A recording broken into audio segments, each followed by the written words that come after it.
오랫동안 내리던 비가 그치더니 바람의 느낌이 달라지지 않았어요? 어느새 봄의 느낌이 바람 속에 느껴집니다. 아무쪼록 여러분의 삶에도 봄이 찾아오기를 주님의 이름으로 축원합니다. 예. 자, 그 드라마 같은 어떤 가상 세계든 현실의 세계든 대부분의 사람들은 주인공이 되기를 좋아하죠. 조연을 되기를 좋아하는 사람은 없을 거예요. 그러니까 기본적으로 우리 인간의 내면에는 항상 그 다른 사람이 주목받으면 뭔가 불편해요. 항상 내가 주목받기를 원하는 그런 마음이 우리의 본성인 것 같습니다. 역사 속에서는 그 역사의 주인공 또 그 영웅이 되기 위해서 수많은 사람들이 아주 치열한 경쟁과 엄청난 노력을 했죠. 드라마에서도 주인공이 주인공 역할을 잘 해내야 흥행에 성공하고 또 명예도 얻고 엄청난 부도 얻게 됩니다. 예. 그러나 우리가 생각해 보면 영웅이 태어나는 것, 주인공이 성공하는 것, 그 이면에 더 중요한 것이 있는데 그거는 조연들이 그만큼 조연들의 역할을 잘 해줬기 때문에 주인공이 주인공으로서 빛나고 그것이 성공하는 것입니다. 그래서 오늘 말씀을 왜 제가 이 얘기를 하느냐, 사실 오늘 말씀은 대부분 성탄절 때 1년에 한 번 정도 주로 전하는 메시지이죠. 그런데 그럴 때일지라도 대부분 예수님의 초점이 맞춰져 있어요. 예수님, 그 다음에 마리아. 사실 그 요셉은 별로 성경에서 존재감이 없어요. 거의 성경에서 언급도 안 돼 있고 이 부분에서마저도 요셉은 그렇게 중요한 역할을 하지는 않아요. 근데 제가 오늘 이 요셉의 역할에 초점을 맞추려 합니다. 왜냐하면 요셉의 역할은 오늘 조연이지만 그 역할이 너무나 중요하고 또 우리는 이 역사에서 주인은 하나님이고 예수님이세요. 우리가 주인공 역할은 할 수는 없어요. 그러나 우리는 요셉과 같은 조연의 역할은 해낼 수 있습니다. 요셉의 역할이 바로 우리가 도전할 수 있는 조연의 역할인 거죠. 예. 그래서 오늘 말씀을 보는 겁니다. 자, 오늘 말씀 18절에 보면은 예수 그리스도의 나심은 이러하니라. 그의 어머니 마리아가 요셉과 약혼하고 동거하기 전에 성령으로 잉태된 것이 나타났더니. 자, 여기에서 유대인의 결혼 그 규정을 한번 알 필요가 있는데요. 약혼이라고 그랬는데 이 사실 오늘날 우리가 생각하는 약혼의 개념이 아니에요. 보다 정확히 하면 좀 정혼이라고 할 수 있는데 그것도 유대인은 한 사람과 결혼을 하되 결혼 예식을 2번 갖습니다. 처음 정혼을 합니다. 그리고 1년 뒤에 정식으로 그 합방과 결혼 예식을 합니다. 그러니까 2번의 그 절차를 거치는데요. 유대인이 이 정혼을 한 이후로는 오늘날과 완전히 다른 점은 법적으로 완전한 부부입니다. 실제로 계약서도 작성을 하고 법적으로 완전한 부부의 관계에 있습니다. 실제로 결혼 예식을 하고 동거를 하지 않을 뿐이지 이 모든 법적으로는 부부가 되기 때문에 죄송합니다. 이 기간 동안에 함부로 파혼을 할 수도 없어요. 특별한 사유, 예를 들면 상대방이 간음을 했다든지 이런 특별한 사유가 아니면 파혼을 할 수도 없어요. 또한 이 기간 동안에 2 사람은 이 결혼을 위해서 지켜야 할 의무를 다해야 됩니다. 그 중에 중요한 하나의 의무가 순결의 의무예요. 2 사람 다 절대로 어떤 그 육체적인 관계가 허락되지 않아요. 순결을 결혼할 때까지 지켜야 됩니다. 그리고 나서 1년 후에 모든 준비가 완료되었을 때 신랑이 친구, 친척들을 데리고 신부의 집에 가서 합방을 하고 결혼 예식을 치릅니다. 자, 그런데 오늘 본문을 보면은 요셉과 마리아가 약혼하고 동거하기 전이에요. 그러니까 정식 결혼을 하지 않았어요. 정혼만 했는데 동거하지 않았는데 둘 간에 어떤 육체적인 관계도 없었는데 잉태된 것이 나타났어요.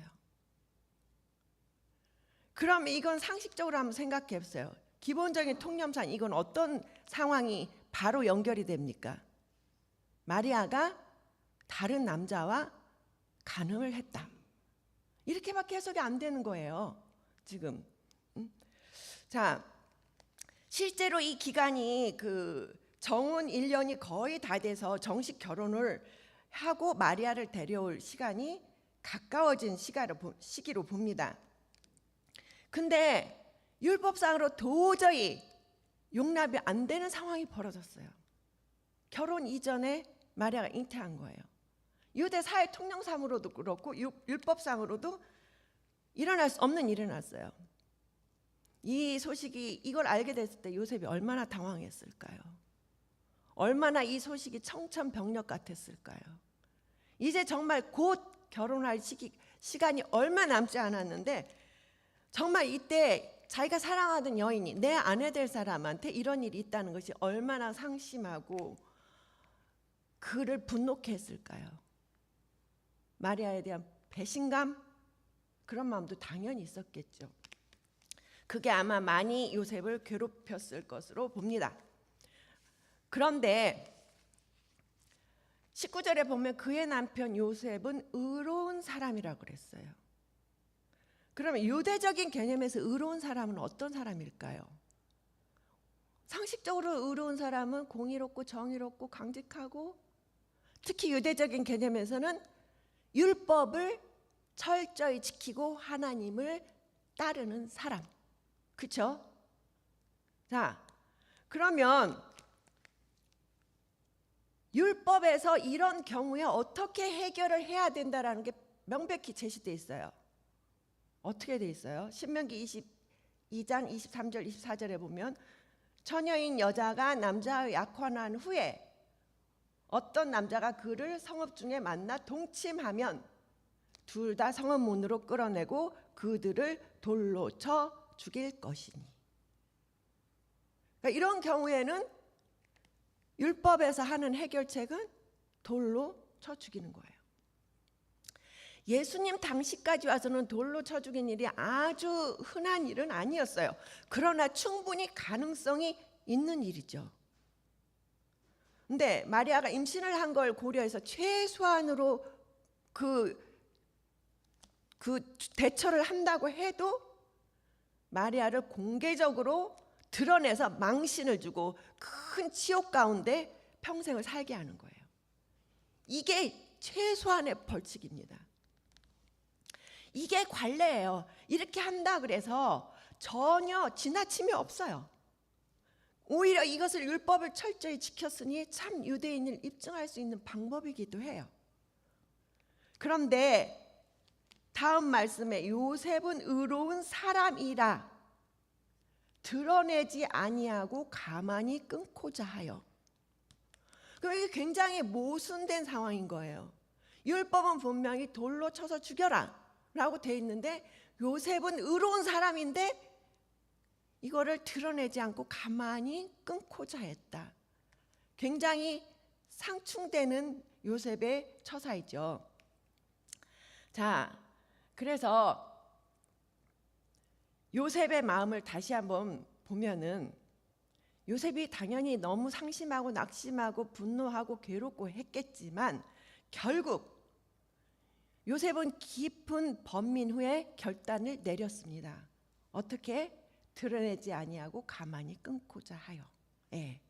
그러니까 여기에서 그 요셉은 1차로 마리아에 대한 어떤 그 분노를 이겨낸 것으로 보입니다. 그리고 마리아의 입장을 헤아려 보고 자기가 사랑했던 여인을 존중하는 입장으로 그 마음을 바꿨던 거죠. 그래서 1차적으로 마리아가 돌려쳐 죽임을 당하거나 공개적으로 수치를 당하거나 이런 일로부터 보호를 해야겠다. 예, 그게 1차적으로 요셉의 마음이었고, 그리고 율법이 허락하는 한도 내에서 더 좋은 해결책을 찾았습니다. 그게 뭐냐? 조용히 이혼 증서를 주고 파혼하는 겁니다. 당시 또 한 가지 방법은, 그 파혼할 수 있는 방법은 두세 사람의 증인의 이름으로 이혼 증서를 쓰고 그거를 전달을 해서 파혼을 하는 방법인데, 요셉은 이것마저도 아주 은밀하게 다른 사람에게 드러내지 않고 조용히 파혼을 하고자 했던 겁니다. 자, 이렇게 함으로써 요셉은 율법과 의로움이라는 그 두 과제를 아주 잘 조화를 시켰어요. 이것이 요셉이 율법에 따라 의를 실천하는 방법이었습니다. 요셉의 결론이었어요. 예. 그러니까 율법을 사람을 정죄하는 칼날로 사용하지 않고 율법의 핵심인 사랑과 용서로 이 문제를 해결한 것입니다. 참 놀랍지 않아요? 당시 유대 그 관습에 의해서 남자들의 결혼 정년기, 결혼이 보통 18세라 그래요. 그러면 한번 생각해 보세요. 만 20세도 되지 않은 요셉이 이렇게 지혜롭게 결단을 내렸다는 것. 그래서 참으로 의로운 사람이라고 할 수밖에 없다는 것입니다. 예. 그래서 요셉은 형식적으로 율법을 준수하는 사람들의 기준을 뛰어넘었어요. 그래서 그가 진정한 의의를 새롭게 제시하고 있습니다. 이게 마태복음의 핵심 메시지예요. 마태복음에서는 의의라는 것을 굉장히 여러 번 언급하는데, 기존의 유대인들이, 바리새인과 서기관들이 따랐고 중시했던 그 의, 형식적인 그 의의가 아니라 그것을 뛰어넘는 의의가 무엇이냐라는 것을 마태복음을 통해서, 특별히 이 마태복음 1장부터 요셉을 통해서 드러내는 것입니다. 요셉이 보여준 진정한 의의는 뭡니까? 다른 사람의 허물 또는 잘못, 그것을 덮어주는 겁니다. 덮어주고 긍휼히 여기고 궁극적으로 사랑을 실천하는 것입니다. 이게 요셉이 보여준 진정한 의의입니다. 마태복음 5장 20절에는 너희 의가 서기관과 바리새인보다 더 낫지 아니하면 결단코 천국에 들어가지 못하리라 라고 분명히 주님께서 말씀하고 계십니다. 그 의의를 요셉이 오늘 우리에게 보여주고 있습니다. 자, 근데 우리가 항상 그 성경을 보면서 이런 생각을 할 수가 있어요. 나는 저렇게 이스라엘 백성처럼 완악하진 않아. 난 저 유대인들처럼, 저 바리새인과 서기관들보다는 좀 달라. 내 믿음은 그렇진 않아라고 생각할 수 있지만, 사실 우리 내면을 정말 냉철하게 돌아다 보면 사실 우리가 별 차이가 없어요. 우리가 신앙생활을 한다고 하는데 우리가 생각하는 좁은 일면 가지고 항상 그게 의라고 주장하고, 내가 믿음 좋다고 주장하고, 다른 사람은 그거에 어긋났다고 정죄하고, 그게 우리의 모습 아닙니까? 그러니까 유대인, 이 바리새인과 서기관들의 모습을 결코 우리의 모습과 다르다고 착각해서는 안 된다는 것입니다. 자, 우리가 그렇게 만약에 오늘날도 신앙생활을 한다면 우리는 기독교의 본질을 잃어버리고 헛것을 쫓는, 형식적인 것만 쫓는 신앙생활을 한다는 것입니다. 한번 생각해 보세요. 우리 본성에, 정말로 내 본성에 다른 사람의 허물을 덮어주기를 좋아하나? 다른 사람이 나를 정말, 나에게 너무 잘못했고 나에게 너무 많은 상처를 줬고, 그런데 내가 그걸 정말 쾌히 덮어줄 수 있나? 그걸 용서해 줄 수 있나? 한번 생각해 보세요. 자, 우리가 아주 잘 아는 임금님 귀는 당나귀 귀라는 그 우화 알죠? 예? 자, 임금님이 신의 저주를 받아서 귀가 점점 자라기 시작했어요. 자고 나면 자라고 점점 자라더니 어느새 당나귀 귀처럼 돼버렸어요. 그래서 이게 다른 사람이 알까봐 너무 두려워서 이거를 감싸고 어떻게든 감추고 버텼는데, 그래도 딱 한 사람 이걸 안 보여주지 않을 수 없는 사람이 있었어요. 그게 누구예요? 이발사. 아니, 이발을 해야 되는데 이발사한테 이걸 안 보여줄 수가 없잖아요. 할 수 없이 그걸 보여줬어요. 그리고 명령을 내렸습니다. 만약에 네가 이 사실을 누구한테 발설하면 너는 죽음을 면치 못하리라. 그래서 이 발사는 이거를 말하면 그게 바로 곧 자기가 죽는 일이에요. 자기 목숨이 달려 있어요. 근데 이 발사가 이게 너무 이 말이 하고 싶은 거예요. 이 임금의 그 허물 하나를 너무 말하고 싶어서 참을 수가 없어요. 그래서 너무 말하고 싶은 걸 참다 보니 병이 났어요. 그래서 어떻게 했습니까? 숲속에 찾아가서 숲속에다 대고 크게 외쳤죠. 임금님 귀는 당나귀 귀라고 외쳤어요. 근데 이게 놀라운 일이 났어요. 바람이 불 때마다 숲속에서 임금님 귀는 당나귀 귀 이 소리가 나는 거예요. 이게 우리 인간입니다. 예. 우리는 남의 잘못을 덮기는커녕 남의 요만한 허물 하나도 우리는 덮어줄 수 없는 사람들이에요. 그게 우리 인간의 본성이에요. 그런데 오늘 말씀을 이 요셉을 통해서 하나님께서 우리에게 말씀하십니다. 다른 사람의 허물 덮어줘라. 다른 사람의 잘못 덮어줘라라고 말씀하십니다. 그리고 용서하라. 힘들지만 사랑하라. 그 사람이 너에게 정말 너무 많은 피해를 줬고 너무 많은 상처를 줬고 네 삶을 다 무너뜨렸고 네 희망마저 무너뜨렸을지라도 그랬을지라도 그 사람의 허물을 덮어주고 용서해라. 한번 그 사람의 입장에 서서 그 사람을 안타까운 마음으로 한번 바라보아라. 그리고 용서하고 사랑하라 라고 주님이 말씀하십니다. 예. 이게 요셉을 통해서 오늘 주는 메시지입니다. 로마서 13장 9절에서 10절 말씀을 보면 간음하지 말라, 살인하지 말라, 도둑질하지 말라, 탐내지 말라 한 것과 그 외에 다른 계명이 있을지라도 내 이웃을 내 자신과 같이 사랑하라 하신 그 말씀 가운데 다 들었느니라. 사랑은 이웃에게 악을 행하지 아니하니 그러므로 사랑은 율법의 완성이니라. 아멘. 예. 자, 요셉이 보여준 진정한 의의 두 번째는 믿음입니다. 믿음. 자, 20절에서 21절을 보면 요셉이 어떻게 이제 내가 이것을 조용히 파혼을 할까라는 것을 정말 골똘히 생각하고 있을 때 주의 사자가 나타났어요. 그리고 말하길 다윗의 자손 요셉아, 내 아내 마리아 데려오기를 무서워하지 말라. 그에게 잉태된 자는 성령으로 된 것이니라 라고 메시지를 전합니다. 자, 마리아의 잉태가 인간적인 어떤 육체적인 관계가 아니라 성령 하나님의 어떤 초자연적인 그런 능력으로 말미암은 그 성령의 잉태라고, 거룩한 잉태라고 밝힌 것은 요셉이 마리아를 그동안에 간음을 했을 거라고 의심했던 그 의심을 밝히는 데는 상당한 도움이 됐을 거예요. 그런데 문제는 이게 믿어지냐고요. 아주 평범한 젊은 청년, 20세도 채 안 된 젊은 청년이 성령 잉태라는 이 정말 듣도 보도 못했던 일, 그들이 아는, 아무리 유대인들이 하나님 말씀 가운데서 지금까지 살았고 하나님의 모든 말씀이 전승되어 내려왔을지라도 한 번도 듣도 보도 못했고 경험하지도 못했고 그랬던 성령 잉태라는 것을 과연 요셉이 그렇게 쉽게 이해할 수 있었을까요? 그걸 믿을 수 있었을까요? 그 말을 듣자마자 예 믿습니다 할 수 있었을까요? 네.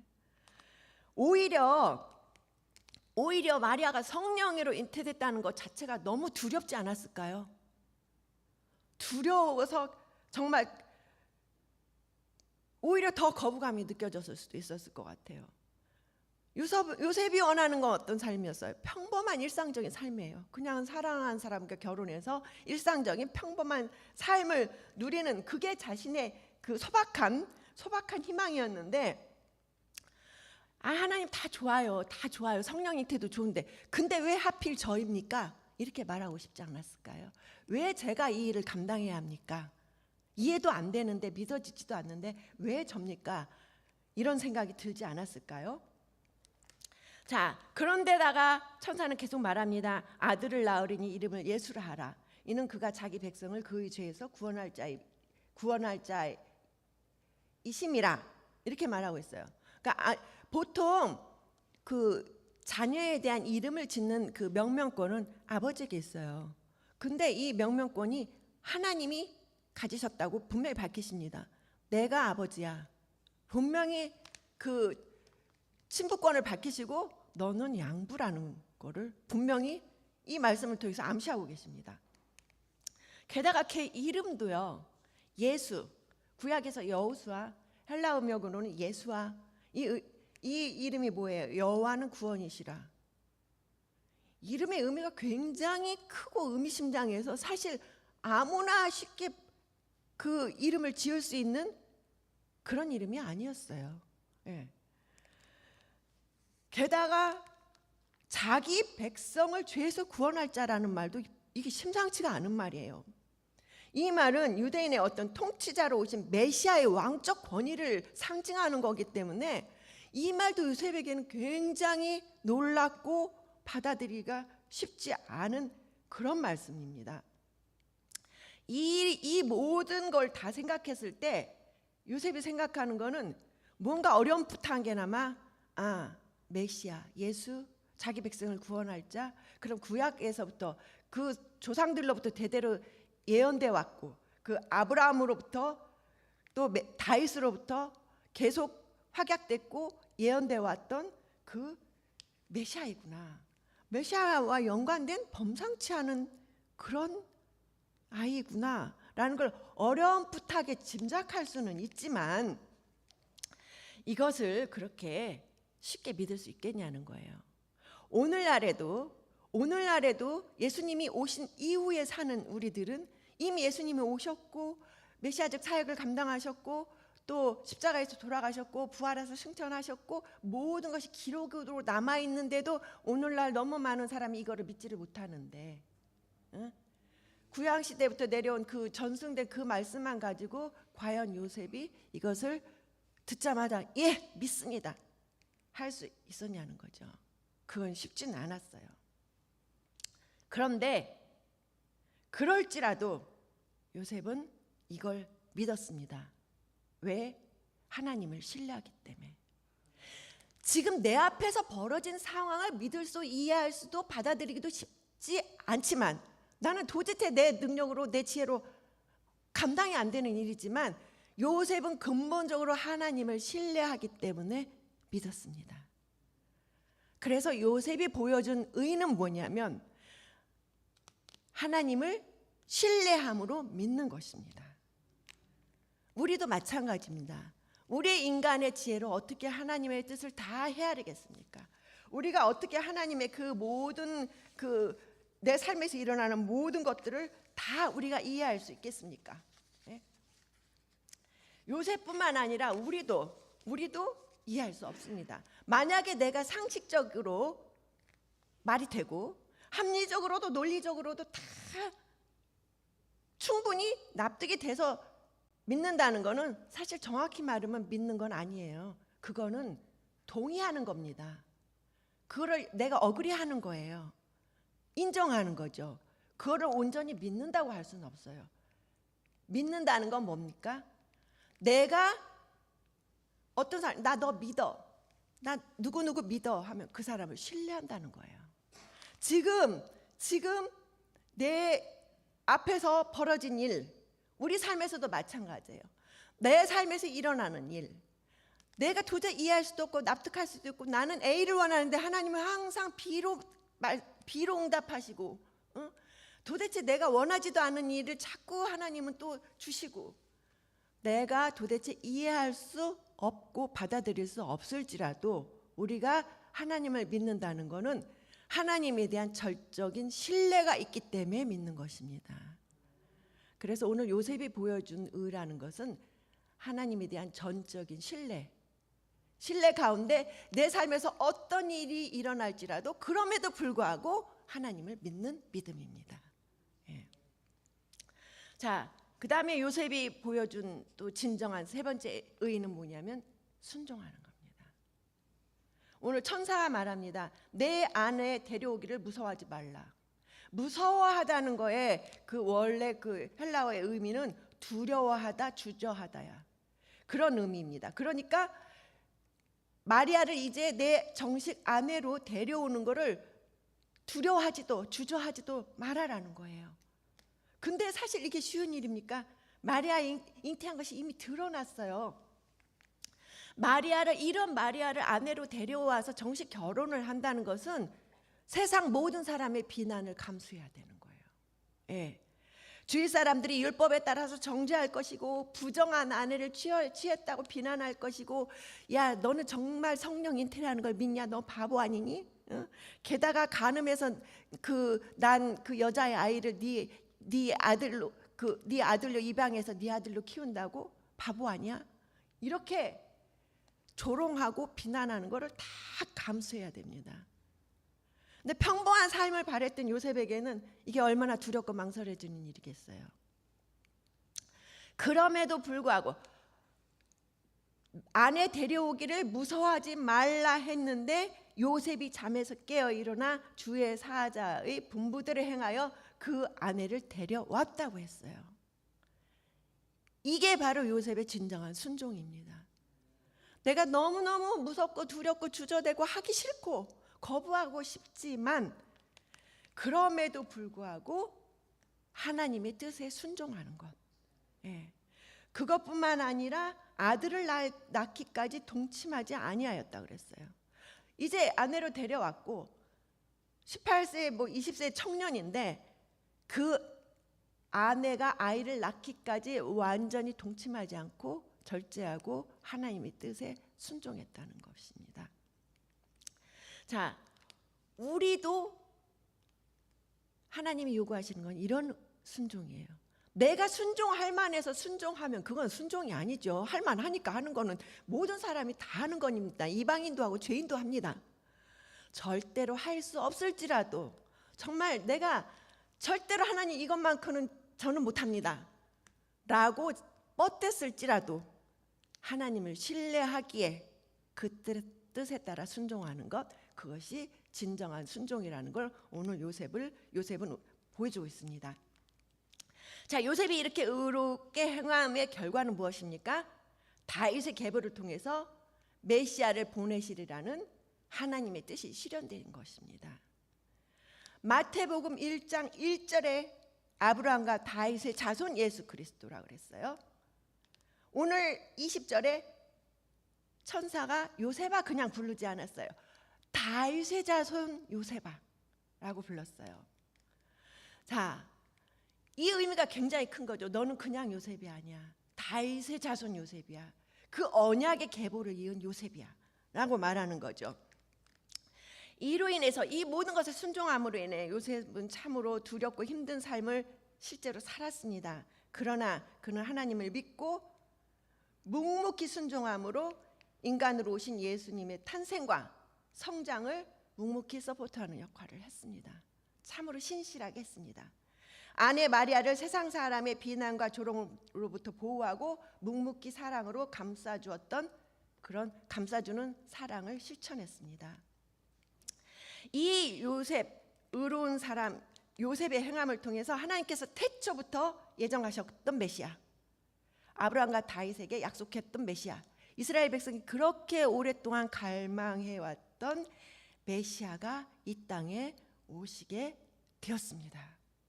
결국 요셉은 단지 의로웠을 뿐만 아니라 요셉의 그 의로움의 결과는 하나님이 뜻이 성취되기 위한 조연의 역할을 충실하게 감당했던 것입니다. 축복의 통로가 됐습니다. 하나님은 전능하시기 때문에 홀로 모든 걸 물론 다 성취하실 수 있어요. 그러나 하나님은 이 땅에서 하나님의 뜻을 성취하기 위해서 이 땅에 많은 조연들과 함께 일하는 것을 기뻐하십니다.